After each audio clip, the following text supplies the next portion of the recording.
Welcome to my YouTube channel. എല്ലാവർക്കും നമ്മുടെ പുതിയൊരു വീഡിയോയിലേക്ക് സ്വാഗതം. എല്ലാവർക്കും സുഖമാണല്ലോ, എനിക്കും സുഖമാണ്. അപ്പം ഇന്നത്തെ വീഡിയോ എന്ന് പറയുന്നത്, എനിക്ക് കുറച്ച് കമൻസ് വന്നു സ്റ്റഡി അബ്രോഡിൻ്റെ ബെസ്റ്റ് കൺട്രി ഏതാണെന്ന് ചോദിച്ചിട്ട്. അപ്പം ഞാനിപ്പോൾ ഉള്ളത് സ്വീഡനിലാണ്. അപ്പം എനിക്കറിയാവുന്നത്, പിന്നെ കൂടുതൽ അറിയാവുന്നത് UK ആണ്. അപ്പം ഞാൻ UKയും സ്വീഡനും തമ്മിലുള്ളൊരു കമ്പാരിസൺ ആണ് ഇന്ന് ചെയ്യാൻ പോകുന്നത്. എനിക്ക് ഒന്ന് രണ്ട് പേര് എന്നോട് ചോദിച്ചു ഏത് കൺട്രിയാണ് നല്ലതെന്ന്. അപ്പോൾ അതുകൊണ്ട് ഞാൻ ഈ വീഡിയോ ചെയ്യാണ്. അപ്പം ഈ വീഡിയോ കുറച്ച് ലെങ്ത് ഉണ്ടായിരിക്കും. ഞാൻ കുറച്ചധികം പോയിന്റ്സ് അതുപോലെ നോട്ട് ചെയ്തൊക്കെ കൊണ്ടുവന്ന് വെച്ചിട്ടുണ്ട്. അപ്പം നമുക്ക് വൈകാതെ വീഡിയോയിലേക്ക് പോകാം.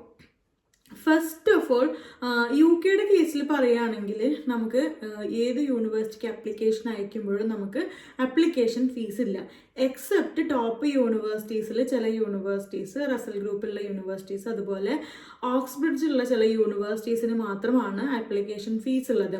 റസൽ ഗ്രൂപ്പിലുള്ള തന്നെയും 24 യൂണിവേഴ്സിറ്റീസാണ് റസൽ ഗ്രൂപ്പിലുള്ളത്. അതിലും എല്ലാ യൂണിവേഴ്സിറ്റിക്കും ഒന്നും ആപ്ലിക്കേഷൻ ഫീസ് ഇല്ല. ഇനി UKയുടെ കേസിൽ നമുക്ക് മൾട്ടിപ്പിൾ ആയിട്ട് ഒരു സ്റ്റുഡൻറ്റിന് ഇഷ്ടം പോലെ അപ്പോൾ UKയുടെ കേസിൽ നമുക്ക് ഒരു സ്റ്റുഡൻറ്റിന് തന്നെ മൾട്ടിപ്പിൾ യൂണിവേഴ്സിറ്റീസിൽ അപ്ലൈ ചെയ്യാനായിട്ട് പറ്റും.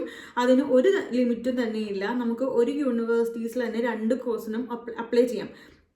പ്രൊവൈഡഡ് നല്ല സ്ട്രോങ് SOP വേണം. യൂണിവേഴ്സിറ്റി ചോദിക്കും നമ്മളോട് ഇതിനകത്ത് ഏതാണ് കൂടുതലും നിങ്ങൾ പ്രൊഫൈലിന് സ്യൂട്ടായിട്ടുള്ളത്, അത് ചൂസ് ചെയ്യാൻ പറയുമ്പോൾ ചൂസ് ചെയ്യണം. എന്നാൽ നമുക്ക് ആപ്ലിക്കേഷൻ ഇടാൻ ഒരു ബാരിയറും തന്നെ ഇല്ല. വേറെ സ്വീഡൻ്റെ കേസിൽ വരുമ്പം ആപ്ലിക്കേഷൻ ഫീസ് ഉണ്ട്. 900 SEK ആണ് ആപ്ലിക്കേഷൻ ഫീസ്. അത് ഇന്ത്യൻ റുപ്പിയിൽ വരുമ്പോൾ ഒരു 7200 റേഞ്ചിൽ വരും. ഓക്കെ, ഇത് കറൻസി ഫ്ലക്ച്വേഷൻസ് മാറ്റം ഉണ്ടാവും കേട്ടോ. പിന്നെ അതുപോലെ നമ്മൾ സ്വീഡനിൽ അപ്ലൈ ചെയ്യുന്നത് ഓരോ യൂണിവേഴ്സിറ്റിയുടെ പോർട്ടലിൽ ത്രൂ അല്ല ചെയ്യുന്നത് UK പോലെ. ഇവിടെ മൈഗ്രേഷൻസ് വർക്കറ്റിൻ്റെ ഒരു അഡ്മിഷൻസ് പോർട്ടൽ ഉണ്ട്. അത് ത്രൂ ആണ് നമ്മൾ സ്വീഡനിൽ അപ്ലൈ ചെയ്യുക. ഒരു സ്റ്റുഡൻറ്റിന് മാക്സിമം 4 ആപ്ലിക്കേഷനാണ് ചെയ്യാൻ പറ്റുക. അത് നമുക്ക് ഒരു യൂണിവേഴ്സിറ്റീസിൽ 4 ഡിഫറെൻറ്റ് പ്രോഗ്രാം ചെയ്യാം, അല്ലെങ്കിൽ നമുക്ക് 4 ഡിഫറെൻറ്റ് യൂണിവേഴ്സിറ്റിയിൽ അപ്ലൈ ചെയ്യാനായിട്ട് പറ്റും.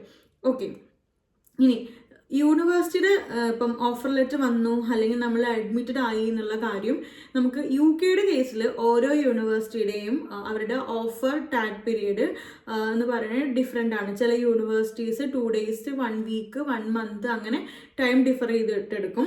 പക്ഷേ സ്വീഡൻ്റെ കേസിൽ നമുക്ക് വരുമ്പം നമുക്കൊരു സ്റ്റിപ്പുലേറ്റഡ് ആയിട്ടുള്ളൊരു ആപ്ലിക്കേഷൻ ടൈം ഉണ്ട്. January 18th ആണ് നമുക്ക് ആപ്ലിക്കേഷനാണ് ഡെഡ് ലൈന്. വിത്ത് 15th ആണ് നമുക്ക് ആപ്ലിക്കേഷൻ ആണല്ലോ ഡെഡ് ലൈൻ എന്ന് പറയുന്നത്. അത് കഴിഞ്ഞിട്ടുള്ള ആപ്ലിക്കേഷനൊക്കെ ലേറ്റ് ആപ്ലിക്കേഷൻ ആണ്. എന്നാലും നമുക്ക് സ്വീഡനിൽ സെപ്റ്റംബർ ഇൻടേക്കിലോട്ട് ഒരു മാർച്ച് വരെയൊക്കെ നമുക്ക് ലേറ്റ് ആപ്ലിക്കേഷൻ മൂവ് ചെയ്യാനായിട്ട് പറ്റും.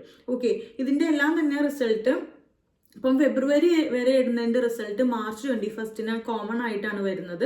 നമുക്ക് ഏതെങ്കിലും ഒരു യൂണിവേഴ്സിറ്റിയിൽ നമ്മൾ അപ്ലൈ ചെയ്ത ഏതെങ്കിലും ഒരു യൂണിവേഴ്സിറ്റിയിലാണ് നമുക്ക് അഡ്മിഷൻ കിട്ടിയതെങ്കിൽ notification of selection of result NSR എന്ന് പറഞ്ഞ ഡോക്യുമെൻറ്റ് നമ്മൾ ഏതെങ്കിലും യൂണിവേഴ്സിറ്റി നമ്മൾ ക്വാളിഫൈഡ് ആയി എന്ന് പറഞ്ഞിട്ട് നമുക്ക് കാണാനായിട്ട് നമുക്ക് കിട്ടും. ഇതിന് മുൻപേ തന്നെ നമുക്ക് നമ്മളെ പോർട്ടലിൽ ചെക്ക് ചെയ്താൽ അറിയാൻ പറ്റും നമ്മൾ ഏതെങ്കിലും യൂണിവേഴ്സിറ്റിയിൽ ക്വാളിഫൈഡ് ആയിട്ടുണ്ടോ എന്നുള്ളത്. അപ്പോൾ നമുക്ക് ഓഫർ ലെറ്റർ കിട്ടുക ഇതിലേതെങ്കിലും ഒരേ ഒരു യൂണിവേഴ്സിറ്റിക്ക് ആയിരിക്കും.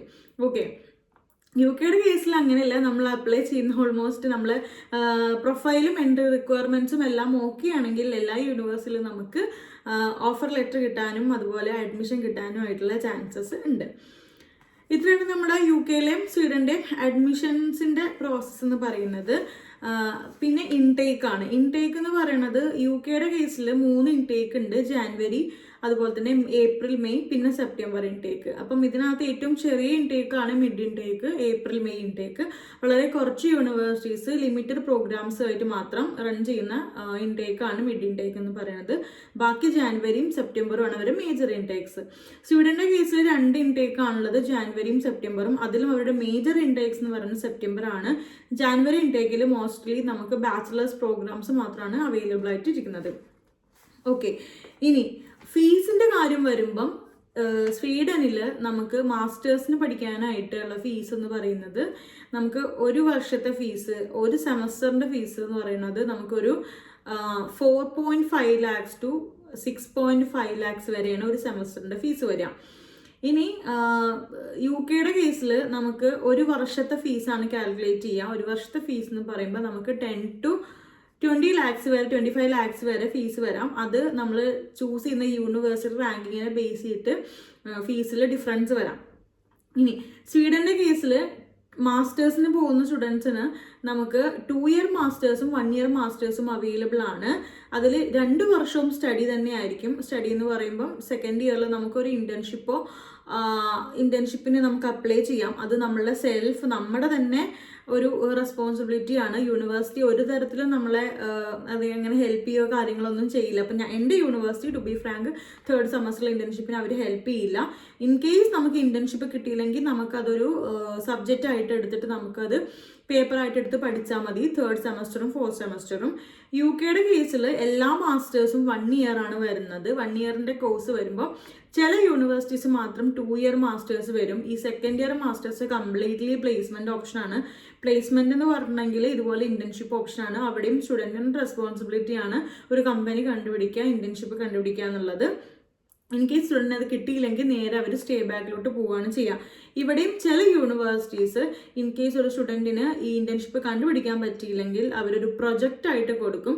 അപ്പം അവിടെ വിസ കർട്ടൈൽമെന്റ് ഇല്ലാത്ത യൂണിവേഴ്സിറ്റീസും UK അവൈലബിൾ ആണ്. അപ്പം UK കുറച്ചും കൂടെ ഒന്ന് ഫ്ലെക്സിബിൾ ആണ് കേട്ടോ. നമുക്ക് പിന്നെ സ്കോളർഷിപ്സിന്റെ കാര്യം വരുമ്പോൾ നമ്മൾ ലേറ്റ് അപ്ലിക്കേഷൻ അല്ലാതെ നേരത്തെ തന്നെ ടൈംലി അപ്ലിക്കേഷൻ അയക്കുകയാണെങ്കിൽ സ്വീഡന്റെ കേസിൽ നമുക്ക് 25% വരെ നമുക്ക് സ്വീഡനിൽ സ്കോളർഷിപ്പ് കിട്ടാനായിട്ട് നമുക്ക് അപ്ലൈ ചെയ്യാം ബിഫോർ ഡെഡ് ലൈൻ. UK കേസിൽ സ്കോളർഷിപ്പ് ഓരോ യൂണിവേഴ്സിറ്റിക്കും സ്കോളർഷിപ്പ് ക്രൈറ്റീരിയ ഡിഫറെൻ്റ് ആണ്. UK നമുക്ക് ഒരു സ്റ്റുഡൻറ്റിന് ഒരു യൂണിവേഴ്സിറ്റിയിൽ ഓഫർ കിട്ടിയ ആൾക്ക് മൾട്ടിപ്പിൾ ആയിട്ടുള്ള സ്കോളർഷിപ്സിന് അപ്ലൈ ചെയ്യാനായിട്ട് പറ്റും. യൂണിവേഴ്സിറ്റി പ്രൊവൈഡ് ചെയ്യുന്ന സ്കോളർഷിപ്പ് അല്ലാതെ ഇന്റർനാഷണൽ സ്റ്റുഡൻസിന് പ്രൊവൈഡ് ചെയ്യുന്ന അതർ ഗവൺമെൻറ് സ്കോളർഷിപ്പിനും അപ്ലൈ ചെയ്യാം. ചില യൂണിവേഴ്സിറ്റീസ് ഫുള്ളി ഫണ്ടഡ് ആയിട്ട് ഫുള്ളി സ്കോളർഷിപ്പിൽ പഠിപ്പിക്കുന്ന യൂണിവേഴ്സിറ്റീസും UK ബാച്ചിലേഴ്സിന്റെ കാര്യം വരുമ്പം UK സ്വീഡനിലും 3 ഇയേഴ്സിന്റെ ബാച്ചിലേഴ്സ് ആണ് പ്രൊവൈഡ് ചെയ്യുന്നത്. UK ചില യൂണിവേഴ്സിറ്റീസ് 4 ഇയർ ബാച്ചിലേഴ്സ് പ്രൊവൈഡ് ചെയ്യും. അത് സാൻഡ്വിച്ച് ഇയർ ആണ് 1 ഇയർ എന്ന് പറയുന്നത്. ഇതുപോലെ തന്നെ നമുക്കൊരു പ്ലേസ്മെന്റ് ഇയർ പോലെ ഇന്റേൺഷിപ്പ് ചെയ്യാനായിട്ടുള്ള 1 ഇയർ. ഇനി കോഴ്സ് കഴിഞ്ഞിട്ടുള്ള സ്റ്റേ ബാക്ക് ആണ് എല്ലാവർക്കും അറിയേണ്ട അടുത്ത ക്വസ്റ്റ്യൻ എന്ന് പറയുന്നത്. സ്റ്റേ ബാക്ക് എന്ന് പറയുമ്പോൾ ഒരു സ്റ്റുഡൻറ്റ് നമ്മളൊരു കൺട്രിയിൽ പഠിച്ചു കഴിഞ്ഞിട്ട് അവർക്ക് കിട്ടുന്ന പ്രിവിലേജ് ആണ് സ്റ്റേ ബാക്ക് എന്ന് പറയുന്നത്. PSW അഥവാ പോസ്റ്റ് സ്റ്റഡി വർക്ക് റൈറ്റ് എന്ന് പറയും.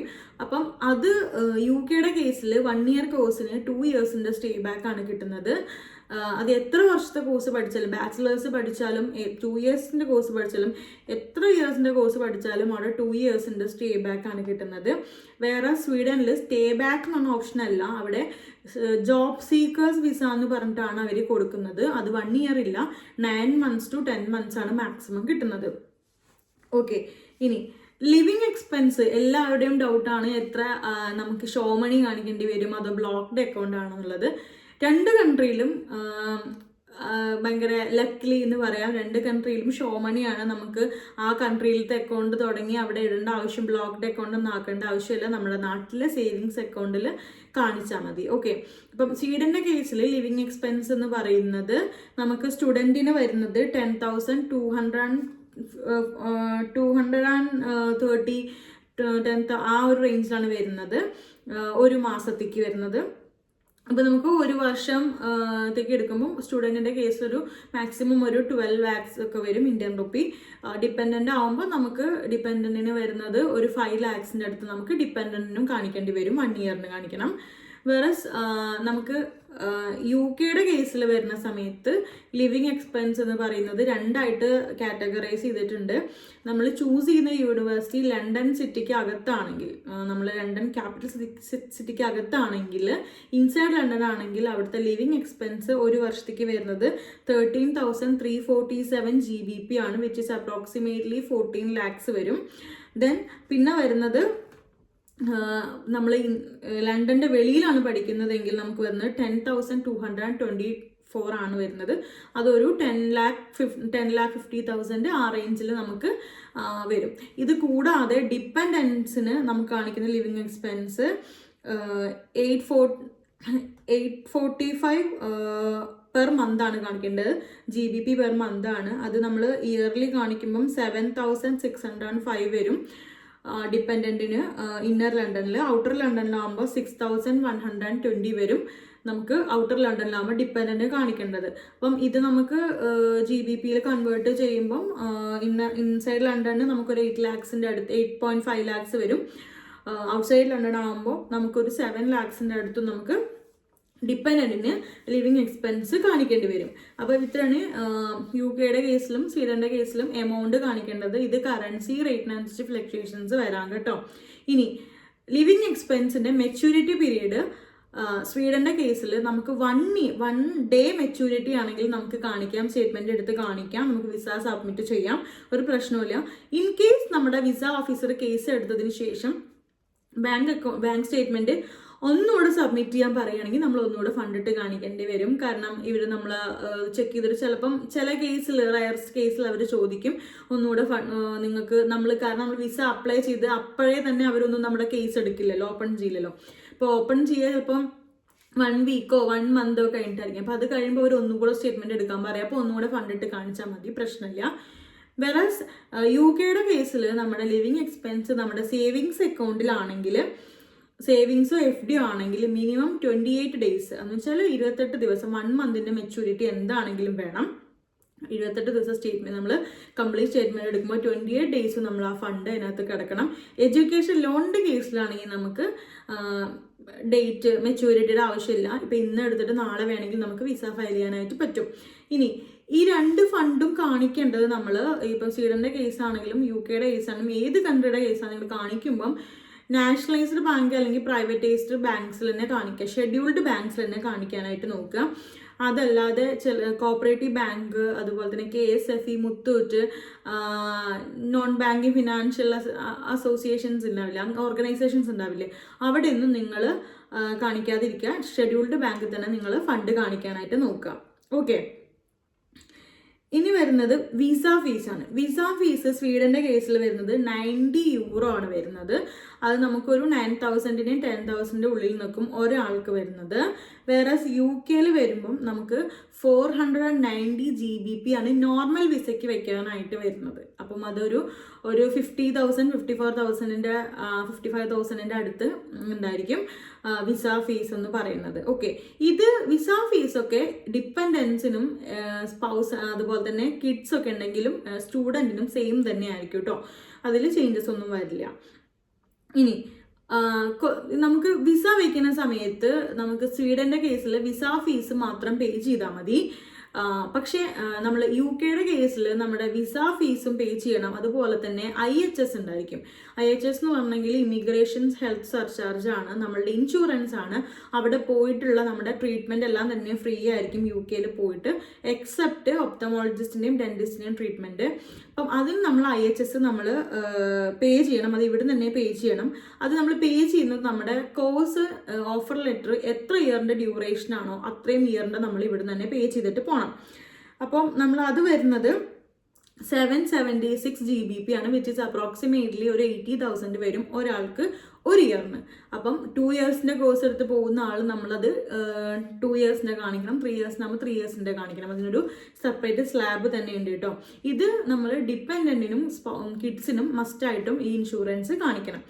കാരണം UK കേസിൽ ട്യൂഷൻ ഫീസിൽ മെഡിക്കൽ ഇൻഷുറൻസ് ഇൻക്ലൂഡഡ് അല്ലാത്തത് കൊണ്ടാണ് നമ്മൾ ഇവിടുന്ന് തന്നെ നമ്മൾ IHS എടുത്തിട്ട് പോകുന്നത്. വേറെ സ്വീഡൻ്റെ കേസിൽ നമ്മൾ ട്യൂഷൻ ഫീസിൽ നമ്മൾ ഇൻഷുറൻസ് കവേർഡ് ആയതുകൊണ്ട് നമുക്ക് വേറെ സെപ്പറേറ്റ് ഇൻഷുറൻസ് ഒന്നും അടയ്ക്കേണ്ട കാര്യമില്ല. ഇനി അടുത്തത് UK കേസിൽ നമ്മളിവിടെ സ്പെഷ്യലായിട്ട് മെഡിക്കൽ എടുക്കണം. നമുക്കിവിടെ ഏതൊക്കെ ഹോസ്പിറ്റൽസിലാണോ UK എംബസിയുടെ പാനൽ ഡോക്ടേഴ്സ് ഉള്ളത് നോക്കിയിട്ട് അവൈലബിലിറ്റി നോക്കിയിട്ട് നമ്മൾ മെഡിക്കൽ എടുക്കണം. അത് വേറെ മെഡിക്കൽ എന്ന് പറയുമ്പോൾ വലിയ സംഭവമൊന്നുമില്ല, ജസ്റ്റ് നമുക്ക് ചെസ്റ്റ് എക്സ്റേ മാത്രമേ ഉള്ളൂ, ട്യൂബർക്ലോസിസ് ഉണ്ടോ എന്ന് ചെക്ക് ചെയ്യാനുള്ള ഫുൾ ബോഡി മെഡിക്കൽ ഒന്നുമില്ല. അത് നമുക്ക് ഇപ്പം കേരളത്തിലാണെങ്കിൽ കൊച്ചി അമൃതയിലും ട്രിവാൻഡ്രം കിംസിലാണുള്ളത്. ഇനി സ്വീഡൻ്റെ കേസിൽ അങ്ങനെ മെഡിക്കലോ കാര്യങ്ങളൊന്നും ഇല്ല കേട്ടോ, വിസ നമുക്ക് പെട്ടെന്ന് തന്നെ ഒക്കെ ചെയ്യാനായിട്ട് പറ്റും. പിന്നെ നെക്സ്റ്റ് എന്ന് പറയുന്നത് സ്വീഡൻ്റെ കേസിൽ നമുക്ക് ഓഫർ ലെറ്റർ വന്നാൽ നമുക്ക് ഇൻവോയ്സ് വരാൻ ഒരു 2 weeks കൂടെ എടുക്കും. ആ ഇൻവോയ്സ് വന്നാൽ നമുക്ക് ഇമ്മീഡിയറ്റ് ആയിട്ട് ഫീസ് അടയ്ക്കാം. ഫീസ് അടച്ച് നമ്മുടെ ഫണ്ട് ഷോ മണി എല്ലാം റെഡി ആണെങ്കിൽ നമുക്ക് ഇമ്മീഡിയറ്റ് ആയിട്ട് നമുക്ക് വിസയ്ക്ക് വെക്കാം. പക്ഷേ UK കേസിൽ നമുക്ക് അങ്ങനെ പറ്റില്ല. നമുക്ക് ഓഫർ ലെറ്റർ വന്നാൽ ഉടനെ തന്നെ നമുക്ക് ഫീസ് അടയ്ക്കാമെങ്കിലും ഫീസ് അടച്ചതിന് ശേഷം ചില കേസിൽ യൂണിവേഴ്സിറ്റിയുടെ സൈഡിൽ നിന്നുള്ള ക്രെഡിബിലിറ്റി ഇൻ്റർവ്യൂവും കാര്യങ്ങളൊക്കെ ഉണ്ടായിരിക്കും. അതെല്ലാം ക്ലിയർ ചെയ്ത് യൂണിവേഴ്സിറ്റിയും എംബസിയും കൂടെ ചേർന്ന് നമ്മളുടെ UK visas and UK VA കൂടെ ചേർന്ന് UK വിസാസ് ആൻഡ് ഇമിഗ്രേഷൻസ് ചേർന്നിട്ട് നമുക്കൊരു CAS എന്ന് പറഞ്ഞ ഡോക്യുമെൻ്റ് തരും. Confirmation for acceptance on studies എന്നാണ് പറയുക. നമ്മൾ അപ്പോഴുള്ളൂ നമ്മൾ ഫീസ് അടച്ചാലൊന്നും നമ്മുടെ കൺഫേം ആവില്ല. CAS കിട്ടിയാൽ മാത്രമേ നമ്മൾ കൺഫേംഡ് ആവുള്ളൂ. അപ്പോൾ വൺസ് CAS കൂടെ കിട്ടിക്കഴിഞ്ഞാലേ ഉള്ളൂ നമുക്ക് വിസയ്ക്ക് ഫയൽ ചെയ്യാനായിട്ട് പറ്റുള്ളൂ. അപ്പം അതിനും ഇച്ചിരി സമയമെടുക്കുന്ന പ്രോസസ്സാണ് UK കേസിൽ. ഓക്കെ, ഇനി വരുന്നത് VFS കാര്യമാണ്. UK കേസിൽ നിങ്ങൾക്ക് അറിയാമല്ലോ, എല്ലായിടത്തും VFS ഉണ്ട്. നമുക്ക് കേരളത്തിൽ VFS കൊച്ചിയാണ്. അപ്പോൾ നമുക്ക് ഈസിലി ആക്സസിബിൾ ആണ്. VFS പോയിട്ട് നമുക്ക് വിസ ഇൻ്റർവ്യൂ UK ഇല്ല.